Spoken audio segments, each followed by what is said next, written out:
Jadi kris ini kita pasang sama semua yang punya usaha dagang dan jasa. Bahkan kayak pengamen tadi ya, itu kan jualan suara tuh, dia pasang di kalung. Jadi ditaruh di Hmm. dekat gitarnya itu ada kayak lanyar apa kayak kalung lah ditaruh. Kayak penjual kopi keliling atau penjual jamu taruh di lehernya. Kalau pedagang yang punya toko gampang, atau yang jual gorengan keliling-keliling juga bisa dipasang. Tidak ada batasan produk yang boleh memakai kris ya Pak ya? Tidak ada, asal pedagang, penjual, yang satu yang penting punya rekening bank, ya, punya rekening, karena masuknya ke rekening bank. Ada spesifik nggak Pak? Harus Himbara atau bisa bank manapun? Yang tadi, yang ada 43 tadi, 43 43 tadi ya. pemain tadi, Mungkin nanti oh kita masih ada sesi juga sih nanti. Boleh diperlihatkan lagi yang bayangin ini lagi, biar Sofi, Mbak Sofi list ya bank yang 43 tadi. Bang. Supaya teman-teman UMKM mungkin bisa dicatat atau di screenshot bank-bank apa saja sih yang sudah bekerja sama ya Pak dengan Kris Ya, jadinya ya. tuh. Ini banyak lagi, mungkin bulan depan udah bertambah lagi nih para pemainnya. Jadi kalau di daerah, di Sumatera itu ada Bank Nagari, Bank Sumsel, di Jawa ini komplit, Bank DKI, Bank Jatim. Nah ini dia ini. Nah, Tinggal Bapak cek Ibu aja. boleh ini di screenshot Ya. atau apa supaya diingat, oh kalau yang belum punya rekening di bank-bank ini mungkin bisa buka di salah satu banknya, yang sudah punya tinggal daftarnya aja nih ya Pak ya. Ya, kalau non bank sama juga. Nah, yang penting Bapak Ibu juga punya rekening bank, karena nanti non banknya kayak OVO, GoPay, Link Aja, Dana Petren pasti dikirimin ke rekening Bapak Ibu juga rekening banknya. Jadi tetap Ya. harus punya rekening. Ini harus Ya. dicatat, harus punya rekening banknya. Oke, Pak, tadi kan Bapak bilang ini harus dijaga hati-hati barcode-nya, tidak boleh rusak, tidak boleh apa gitu, pokoknya harus siap pakai. Kalau misalkan kayak tadi dikalungkan gitu Pak, terus hilang, apa yang harus dilakukan Pak? Jadi kalau hilang, telepon ke penyelenggaranya, minta diganti. Kenapa saya bilang jaga Bapak Ibu jaga baik-baik? Karena untuk proses penggantiannya agak lama. Kenapa? Bank itu tidak mencetak satu-satu. Karena cost-nya tinggi bagi mereka. Mereka kumpulkan barang 1000 QR dulu, ya daftarin. Jadi QR ini sebetulnya yang bikin itu BI secara centralized, bukan mereka yang bikin, yang pemain ini. Jadi kita Jadi kasih butuh nomor waktu dong Pak? butuh waktu, karena bagi si bank untuk cetak satu-satu tuh biayanya mahal. Jadi biasanya mereka kumpulkan 500, dilaporkan ke BI, di BI hanya bikinkan QR-nya hanya 1 jam kok. Maksimum kita bisa bikin 1 jam tuh 10.000. 10.000 aplikasi QR dari 10 yang mendaftar kita bisa sebaran dalam sejam. Cuma si bank kan mesti nyari satu-satu tuh, nah dia kumpulkan. Makanya kalau hilang itu bisa agak lama, bisa 2 minggu, bisa 3 minggu, karena mereka kumpulkan dulu di store lagi. Jadi Gitu. kalau yang udah punya dijaga baik-baik, karena nanti 2 minggu itu ketika nunggu proses krisnya dicetak ulang, ada transaksi yang akhirnya mungkin agak terganggu ya Pak ya. Jadi nggak terima transaksi kita jadinya kan secara non tunai, rugi juga kita. Sama juga jangan jangan sampai itu robek, basah. Kadang-kadang kan di foto ada yang pakai ada di laminating, saya lihat juga pelakukan itu di laminating, dijaga benar sama teman-teman itu. Karena kebetulan itu ada yang kena di print, mungkin kualitas tintanya nggak bagus ya, kena hujan nggak sengaja mungkin waktu itu luntur, jadi nggak bisa transaksi. Kalau dari sisi customer, Mbak, saya misalnya punya Shopee Pay ya. Kebetulan BPD Riau sih belum nyiapin ya. Misalnya di situ Mbak pakai krisnya milik Nobubank ya. Saya scan, saya nggak kena fee, saya nggak kena biaya transfer. Tapi kalau transfer beda bank, itu kena biaya customernya. Itu yang bikin beda. Jadi misalnya kan Mbak punya rekening apa sekarang? Di bank apa? Saya punya Bank Syariah Mandiri sama BNI. Nah, Misalnya kalau pelanggan bank, saya dari Mandiri nih, Mandiri ke Bank Syariah Mandiri kan kalau dia transfer biasa kena biaya kan. nah itu Nah, kalau dia kiris nggak kena nggak kena, gitu. nggak kena. Dia belanja karena ini payment itu kan jadi transfer nih. Nah, kita lagi sedang kembangkan yang model transfernya, kayak sedekah itu kan donasi itu kan transfer sebetulnya, udah terjadi. Iya. Jadi kalau sisi customer ke merchant, ke pelaku, itu nggak kena biaya. Makanya banyak yang senang masyarakat kita, kenapa belanjanya tuh kalau transfer kan kena, antar beda bank kan Iya. kena biaya Kalau 6.500. Kalau ini nggak sama iya. sekali. Oh, Itu gitu kelebihan. ya. Nah, dan ini Iya, tidak iya. ada minimum limit Oh, mesti tidak ada belanja. minimal belanja ya. Ya nggak ada Nanti, minimal. terus di penjualnya itu kena biaya gimana, Pak? Jadi penjualnya itu kan ini kan terjadi interkoneksi nih. Ya kita bantu customer-nya makin nyaman. Itu ada namanya biaya MDR, kayak kalau pakai EDC kartu itu kan kena biaya tuh 2% loh. 2-3% kena biaya bagi Dari si dari penjual. transaksinya. Iya, bagi transaksinya. Tapi kalau di kris ini hanya kena saat ini yang pelaku mikro itu 0%. Kalau yang menengah besar tuh 0,7. Jadi kecil dari 1%. Biasanya banyak yang ngakalin dinaikin sedikit harganya. Nah, kita rencana mau turunkan 0,7 itu khusus hanya pelaku kecil dan mikro. Mungkin sekitar 0,3, 0,4. Berarti itu yang tadi foto yang Bapak bilang ya, jadi disuruh kirim foto itu supaya pihak penyelenggara itu bisa menentukan jenis kita mikro atau kecil atau menengah gitu ya Pak ya? Betul, Sehingga iya, bisa menentukan biaya besar, persentase biaya betul. yang akan dikenakan gitu. Betul. Jadi Oh, kalau nggak dikirimin, dia akan kasih MDR-nya 0,7 langsung. langsung potong ya Ya, jadi dari kalau transaksi tersebut. Nah, kalau difotoin tuh enak. Kenapa? Bapak Ibu nanti kalau ada program pemerintah, dia akan lewat sini nyari. Ini pelaku merchant-nya mikro apa kecil. Kalau menengah besar udah pasti nggak dilirik sama pemerintah. Jadi keluar apa macam-macam, misalnya kredit, itu tuh. Nah, mikro kecil ini yang akan diutamakan. Iya. Ya. Pertanyaan saya satu lagi Pak, ada 3 tadi, tapi yang ketiga dari barusan udah Bapak jawab ini. Yang satu lagi tuh, misalnya pihak penyelenggara nih bikin acara promo-promo seperti diskon atau cashback seperti itu Pak. Itu apakah kita sebagai merchant wajib ikut atau kita boleh menolak untuk tidak ikut? Itu terserah Bapak Ibu aja. Ya, yang di industri itu kita serahkan. Misalnya gini, Mbak pegang sebagai merchant-nya GoPay atau Shopee lah. Shopee kan lagi banyak booming ini ya. Yang dari belanja customer dari Shopee dia menikmatin diskon. Kalau yang lain ya nggak nerimatin. Mbak ya tidak terima. Cuma Ya. kalau ditutup hanya bisa cuma Shopee, kita kehilangan kesempatan masyarakat lain yang punya aplikasi lain nggak bisa belanja. Jadi penjualan kita juga nggak naik. Apalagi nanti kalau terjadi yang misalnya kalau Pekanbaru kan gampang tuh dari Malaka ke Pekanbaru, ya kan? Orang Malaysia nanti bisa pakai aplikasi kita, jadi nggak bisa pakai. Jadi memang rata-rata pemain ini menyarankan pakai aplikasi saya aja saja ya. Dibilang yang lain nggak bisa. Itu bohong. Bisa Padahal pakai sama ya apapun Pak ya? juga. Sama aja. Karena memang kita bangunnya rame-rame dengan teman-teman ini. Jadi kita bangun itu tahun 2018, speknya setahun kita pilotin. Jadi selama 2019 dari bulan apa itu sampai bulan Juli itu kita pilotkan. Semuanya ikut ngetesin aplikasinya dari sisi customer, dari sisi merchant aplikasi seperti apa. Itu kita tes beneran.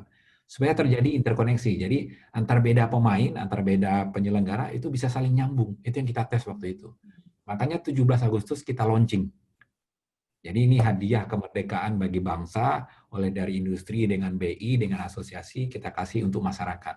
Silakan pakai. Per 1 Januari 2020 wajib secara nasional kalau pengen bayar-bayar pakai QR harus pakai kris di negara ini. Nggak bisa pakai QR seperti sendiri-sendiri lagi. Sip.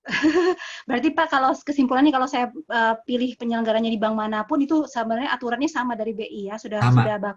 BI. Ya, jadi mereka ini kalau harus nerapin kris harus lolos izin dulu. Banyak yang kita scrutinize. Kadang-kadang teman-teman tuh ngeluh, Pak kok lama bener saya dapat izin, sehari ini saya terima 3 terus. Pak kok lama bener saya dapatnya. Banyak ya, Ada karena memang seleksinya ya Pak. banyak yang harus kita cekin ya persyaratnya. Jadi kalau Bapak Ibu sudah, saya sarankan coba saja. Lo nggak ada ruginya kok. Ya kan?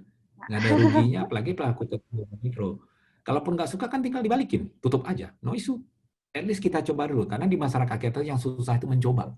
Apalagi berbau sedikit baru, ini apa, takut apa. Plus Iya, kita takut konteks mencoba Pak. penyelenggaraan. Tinggal di-call aja penyelenggaranya, mana nomor orangnya yang jadi ini saya, apa kayak AO-nya lah, orang marketingnya. Itu kita pegang. Lo penyelenggaranya udah tahu kan bank-bank semua kok. Yang punya izin PT kok. Ya kan, baik Jadi menjawab bank. Jawab sekalian tadi ya Pak, aman nggak Iya. sih gitu? Sebenarnya Jadi aman banget malah ya Pak. sebetulnya iya, karena yang kris ini bukan aplikasi loh, feature kan. Kan harus punya aplikasi mobile banking ataupun mobile payment kan. Nah, memang mobile banking itu ketika di-approve, kalau di bank itu di-approve OJK duluan, baru pindah ke BI. Itu ada namanya penetration test, ya, pen test namanya untuk tingkat keamanannya. Ya kita tahu hacker tuh banyak banget ya nyobain. Toh kita kan kenal banknya. Pak, saya ini ada masalah nggak terima transaksi, tinggal telepon aja. Kayak ATM lah kemarin kartu ketinggalan, kan mungkin Bapak Ibu udah pernah pengalaman ya, kartu ATM-nya ketelan. Nah, saya pernah ngalaman, ya tinggal call aja banknya. Maka mungkin tiba-tiba kita transaksi, tiba-tiba habis baterai. Ya, bisa juga kan. Ya tinggal telepon si penyelenggaranya aja. Atau tiba-tiba network, atau lupa isi pulsa. Loh kok nggak masuk-masuk, kan gitu kan. Transaksinya nggak keluar, lupa ternyata isi pulsa. Itu kejadian, saya ketemu tuh pelaku kan. Saya juga pernah pengalaman, waktu tes pilot itu, ada pedagang gorengan, itu milik pedagangnya Telkom, ini Telkom yang nomor 3 ya, di kantornya dia. Dia ini beradik kakak. Ternyata yang didaftarin cuma nomor HP adiknya. Jadi jualannya ganti-gantian nih. Jadi siang hari itu adiknya, malam hari itu kakaknya. Lupa serahkan HP-nya untuk terima notifikasi. Adiknya kebetulan sakit. Jadi bingung dia. Kok nggak masuk-masuk? Oh iya lupa. Lupa daftarin nomor HP. Itu contoh-contoh simpel. Makanya dari case-case itu memang kita siapin kit edukasi bagi Bapak Ibu si merchant. Nah, bagaimana melakukannya. Ini ibarat persis ini kayak uang tunai udah seperti non tunai. Karena bagi sisi customer itu udah free. Yang jelas banyak sekarang masyarakat kita pindah ke sini pas di COVID ini kepaksa banget, takut nerima uang tunai, takut virusnya. Nah ini dicoba. Tidak menghalangi terima tunai, masih terima nggak apa-apa. Kalau non tunai Bapak lebih bagus. Bapak Ibu lebih bagus. Oke.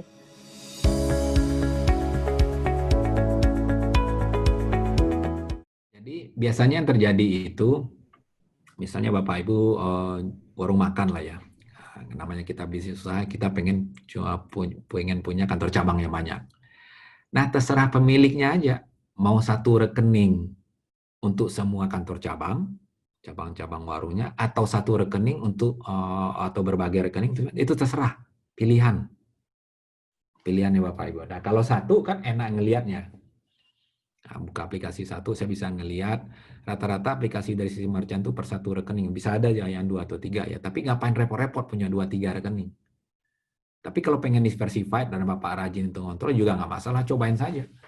Pengen coba 3 rekening ya, coba aja 3 pemain ini kan, bisa 3 pemain yang berbeda ya nggak apa-apa, cobain aja. Nah, tapi kalau buka rekening, saya sarankan minta yang jenisnya tuh basic saving account. Ya, karena itu nggak kena biaya administrasi. Karena yang komplain teman-teman ini adalah saya simpan uangnya kok tiap bulan dipotong biaya administrasi, itu yang bagi bank ya. Nah, mintalah jenis tabungannya itu basic saving account, BSA namanya. Itu tidak dikenakan biaya administrasi.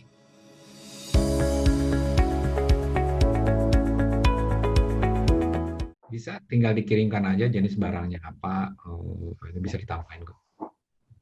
Jadi kalau kan dia reseller juga gitu Pak? Iya, jadi kan punya, kecuali reseller ya, reseller itu memang saya agak bingung, tapi biasanya kalau reseller kategorinya udah kecil menengah. Kecil menengah? Iya, kalau reseller ya. Nah, kalau jual barangnya nggak punya toko, cuma stok di rumah, tinggal di fotonya banyak tuh yang lihat, stokin fotonya di rumah, lagi paket-paketin, stok banyak tuh berserakan di rumah, ini udah ketahuan nih pelaku kecil atau pelaku mikro.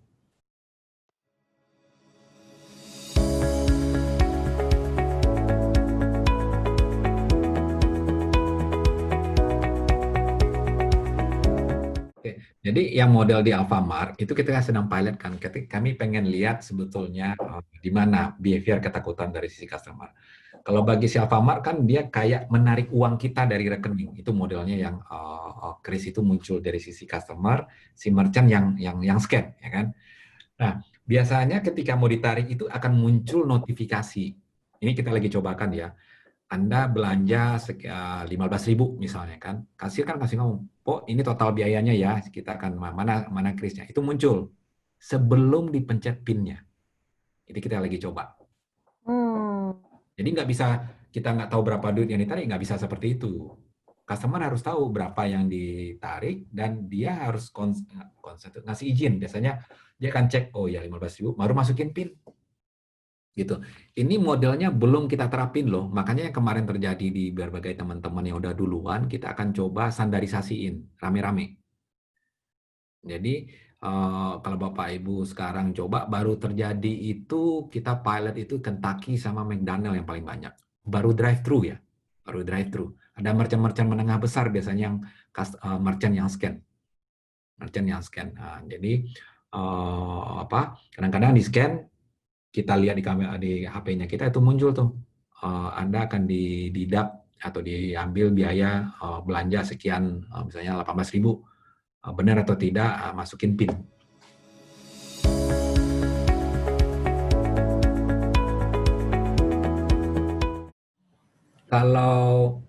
Kalau yang dikirimkan yang statis itu bisa berkali-kali. Berkali-kali ya? Ya. Jadi kalau pada saat digunakan oleh penjual itu Pak, apakah dari penjual scan langsung bisa mengambil nilainya atau mengambil dana yang kita bayar gitu, atau ada verifikasi lagi Pak?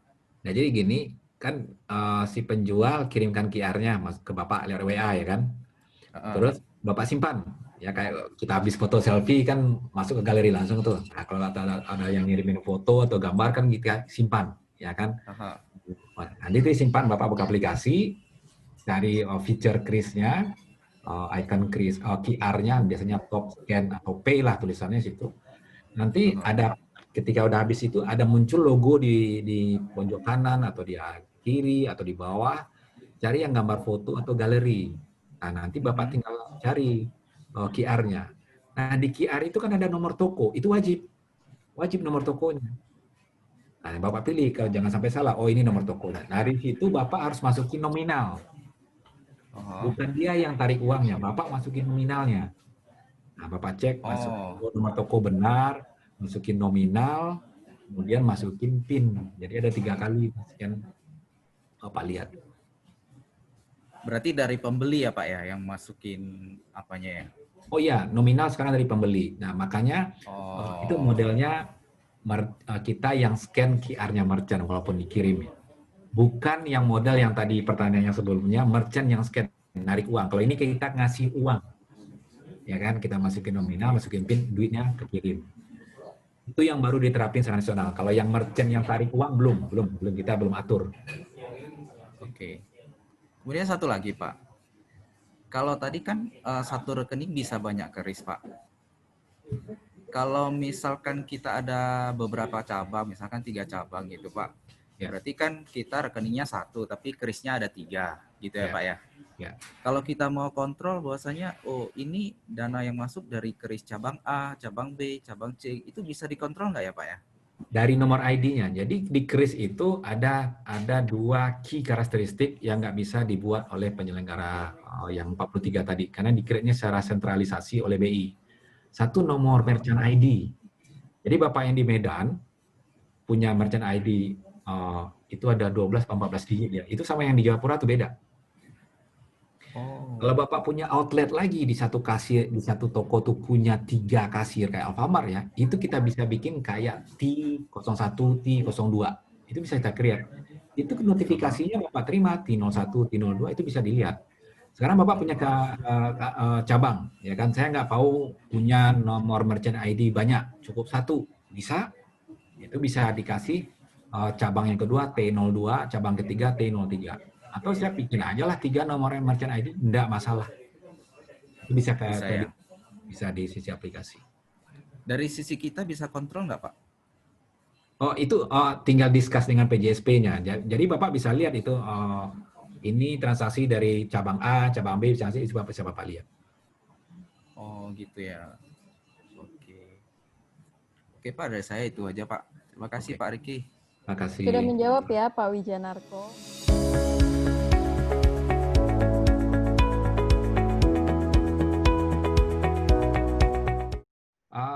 telepon aja si penyelenggaranya.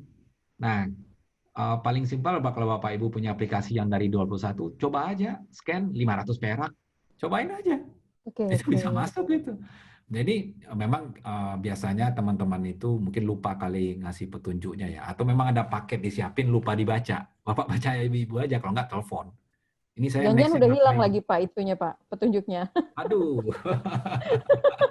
Tapi gampang Biasanya kok. gitu Pak, yang di gini, oh ini barcode-nya harus dipasang, terus tapi detailnya tidak kurang kurang kurang perhatian ke detailnya gitu ya Pak ya. Detailnya ya. Nah, nanti tanya lagi, telepon lagi bagi yang ngasih. Ini saya nextnya ngapain? Biasanya kan tinggal pasang, ibu tes.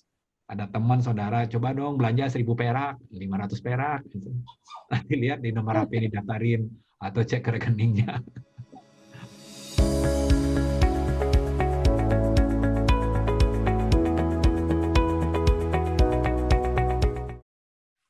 Kalau Jasa untuk tinggal jasa, macam-macam. Ada itu juga saya ngelihat banyak ya teman-teman jasa bengkel, laundry, ada juga apa jasa yang lain. Sepanjang gimana cara bayarnya itu bisa pesan kris. Pengamen aja bisa kok. Sekarang Bapak Ibu interaksi ketika customer bayarnya di mana, di situ dipasangin kris. Ketika mau bayar, Pak, pasang kris ya, jangan tunai. Nah, itu bisa dilakukan. Mau ditaruh di kalung sendiri, nih Pak, pasang di scan aja di kalungnya saya, atau ada yang ditaruh di atas meja, itu bisa dilakukan. Parkir pun sudah diterapin di beberapa tempat. Mungkin tol ada yang lagi nyoba, teman-teman bayar tol, nggak semua ya, sekarang tol kan pakai kartu ya. Itu lagi pada nyoba. Jadi ada yang pertanyaan pakai parkir, itu ada yang nyediain, tergantung si pengelola parkirnya aja. Bagi penjual bagi penjual pulsa kan banyak juga PPOB yang jual pulsa di daerah-daerah ya. Itu beberapa PPOB juga mulai pasang pakai kris untuk belanjanya. Biasanya kontak dengan company PPOB-nya.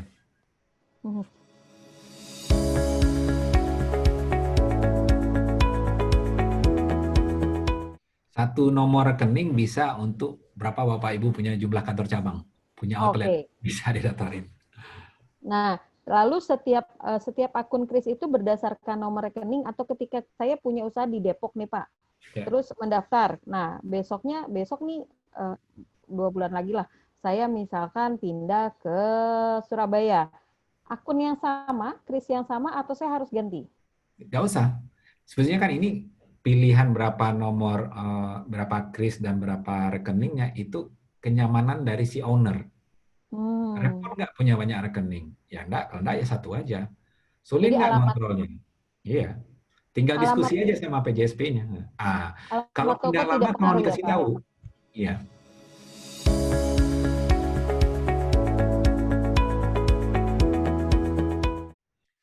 Di beberapa PJSP ada feature untuk pembatalan, kan dua belah pihak nih. Yang misalnya gini, Mbak Friana kan punya toko misalnya, saya belanja, nggak sengaja kepencet nolnya 1 atau kurang. Nah itu di capture, Mbak di capture kan discuss tuh ya. Nanti teleponin masing-masing penyelenggaranya. Saya terdaftar di rekeningnya di mana, Mbak terdaftarnya di mana krisnya, dikasih tahu. Oke, jadi sebenarnya tidak, ini udah sangat membantu sekali. Perlu diingat ya Bapak Ibu, tadi 1 transaksi, bukan per hari. Batasannya adalah per transaksi maksimum di 2 juta rupiah. Tapi kalau 1 hari bebas ya Pak, kalau misalkan punya 100 konsumen, masing-masing 2 juta, aman dong Pak? Aman, nggak ada isu.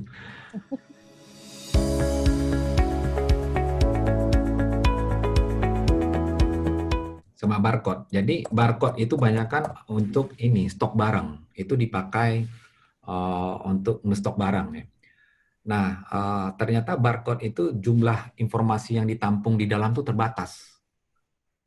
Nah makanya ketika di berbagai belahan dunia, terutama di Cina, di India ya, pindahnya tuh langsung ke QR karena jumlah informasi yang ditampung tuh banyak.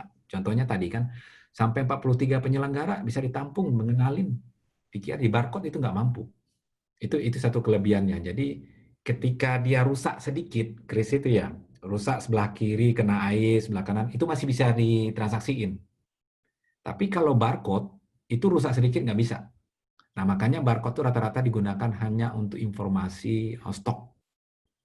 Jarang Kalau menggunakan. kalau QR dari penyelenggara uang digital lainnya, Pak, bedanya apa, Chris, dengan QR yang dari misalkan dari Dana, dari OVO, mereka suka Nggak ada naruh lagi. juga tuh, Pak.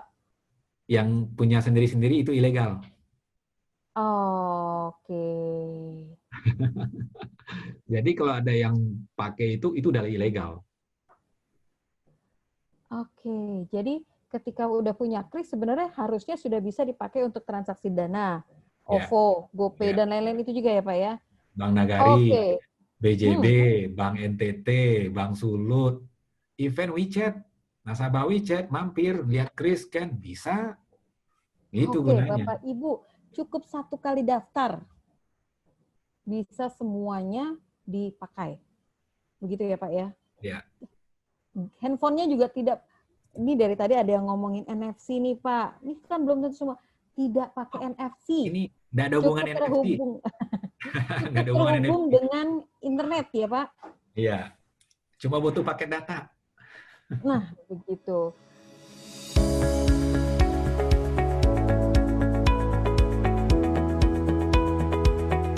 Kalau sehari 50 juta pakai EDC aja, Bu, itu gede banget itu transaksi. Kita saranin ya gitu. Kalau 50 juta masih konsen dengan 0,7, nggak cocok pakai Kris. Itu kualifikasinya menengah lah. Pakai EDC aja deh kalau pedagangnya, kalau belanjanya gede-gede. 0,7 itu gini, kita kan namanya manusia kan pengennya gratis. Yang namanya gratis pasti kualitas layanannya itu pasti buruk. Ya. Yang pertama, Bapak Ibu udah terhindar mencari duit kecil. Ya. Nggak etik. Yang kedua, duit palsu. Yang ketiga, tidak bikin menggoda karyawan ngambil uang. Yang keempat, nggak perlu catat-catat lagi. Bapak cuma dikenalkan nanti kalau pelaku mikro kecil mungkin 0,3. Kalau sejuta belanjanya satu nasabah ya, belanja Bapak terima. Kalau 0,7 kan paling 7.000. Kalau turun nanti jadi mungkin 3.000, 4.000, masih kecil. Tapi Pak, pedagang kita tuh pinter loh.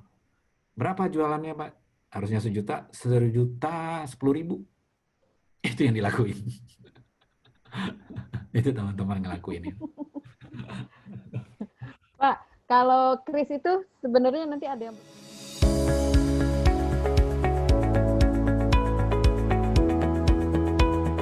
Kalau bagi pedagang kan gratis. Oh, oke. Makanya banyak kan sekarang rata-rata itu pop-up di aplikasi. Nah, maka butuhnya pakai data. Jadi kalau pakai data, saya nggak bisa ngelihat. Bukanya ketika ada WiFi aja. Nah, kalau nggak ada pun pakai data nggak masalah. Tinggal minta si nasabahnya minta tunjukin mana nih bukti berhasilnya, ya tinggal liatin. Bapak scan aja. Oh, benerin nama toko saya. Nomor ID-nya benar nih. Biaya benar nih. Jumlah yang dibayar sekian dan ada contreng transaksi berhasil. Oke, Bapak, terima kasih banyak. Waktunya sudah mepet, tapi memang pertanyaannya ini agak basic ya, Pak ya. Jadi benar-benar bagaimana cara bukanya. Memang antusiasmenya sebenarnya cukup tinggi nih, Pak. Apalagi daerah-daerah yang mungkin minta bantuan juga dari pihak BI untuk sosialisasi ke daerah-daerah yang belum familiar sekali dengan Kris ini. Gitu ya, Pak. Jadi saya sedikit mengulang bahwa cukup Bapak Ibu datang ke bank yang tadi, salah satu dari 42 bank yang tadi sudah diperlihatkan Pak Riki, datang ke sana bawa KTP, nomor handphone, dan foto toko, atau cukup beritahu dulu kali ya Pak usahanya apa. Nanti akan dapat dari sana QR-nya, dikasih tahu juga aplikasinya. Lalu tinggal menjalankan. Jangan lupa ditanya ya Bapak Ibu, ini cara pakainya gimana, jangan sampai rumah baru pusing, ini tadi gimana ya cara pakainya gitu. Dan potongan biayanya sebenarnya masih 0 ya Pak, untuk UMKM ya Pak? Iya. Masih 0 sampai Desember ya Pak? Ya, akhir Desember. Jadi buru-buru Ibu, Bapak untuk daftar nanti, tapi kalau yang berikutnya juga walaupun diadakan potongan, mungkin tidak terlalu besar. Ya Pak ya, kita masih mengutamakan perkembangan usaha dari UMKM. Jadi mohon maaf untuk pertanyaan yang masih belum terjawab hari ini. Kita masih punya sesi konsultasi di grup Telegram dengan Pak Riki juga nanti ya Pak ya. Boleh, siap. Ini hari Selasa, tanggal 13 Oktober 2020, pukul 1 sampai pukul 3 waktu Indonesia Barat. Dicatat ya Bapak Ibu, hanya di grup Telegram. Jadi yang belum join harus join, supaya nggak ketinggalan info yang nanti disampaikan lagi sama Pak Riki.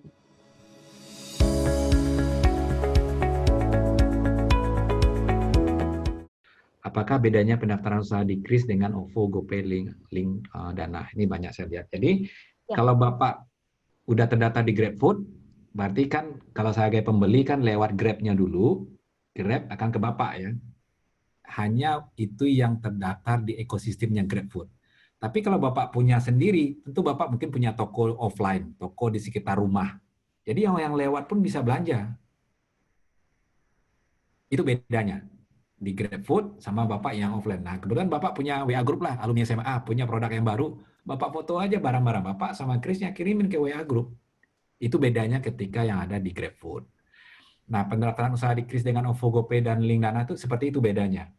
Jadi Krisnya minta aja, misalnya kan GrabFood kan itu kelompoknya OVO. Call OVO-nya aja, tolong daftarin saya dong, dapat Kris, itu saya pasang untuk di premisnya saya, di tokonya saya. Atau nanti untuk saya pakai untuk TTM. Itu sih bedanya. Baik, Bapak.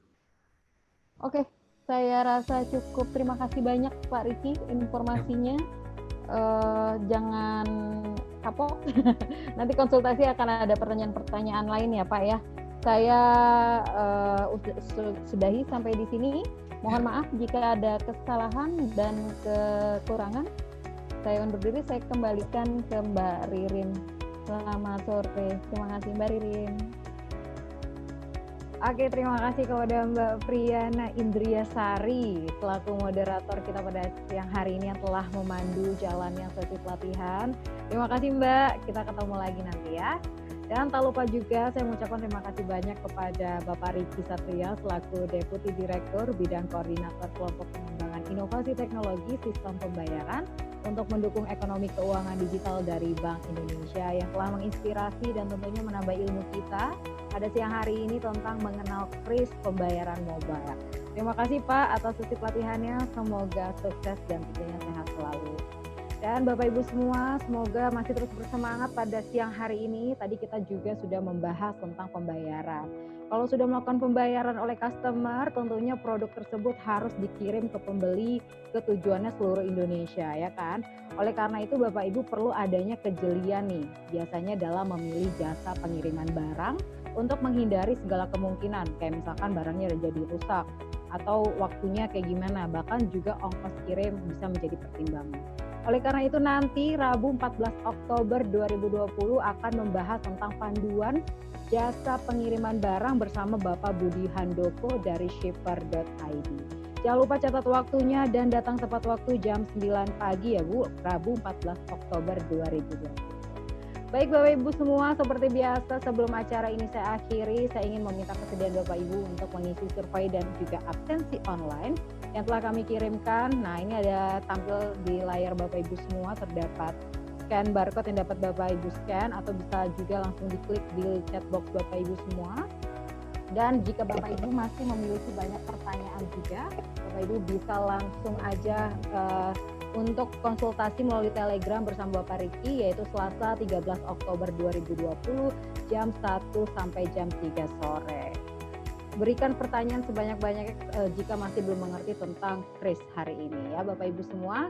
Dan baik Bapak Ibu semua, akhir kata saya Ririn mewakili Asosiasi E-Commerce Indonesia dan Bakti Kominfo sekali lagi mengucapkan banyak terima kasih atas kehadiran dan partisipasi Bapak Ibu semua. Kami mohon maaf jika ada kekurangan dan semoga acara ini memberikan manfaat bagi UMKM Bapak Ibu semua. Selamat siang dan jangan lupa patuhi protokol kesehatan. Sampai jumpa di hari Rabu. Terima kasih. Wassalamualaikum warahmatullahi wabarakatuh.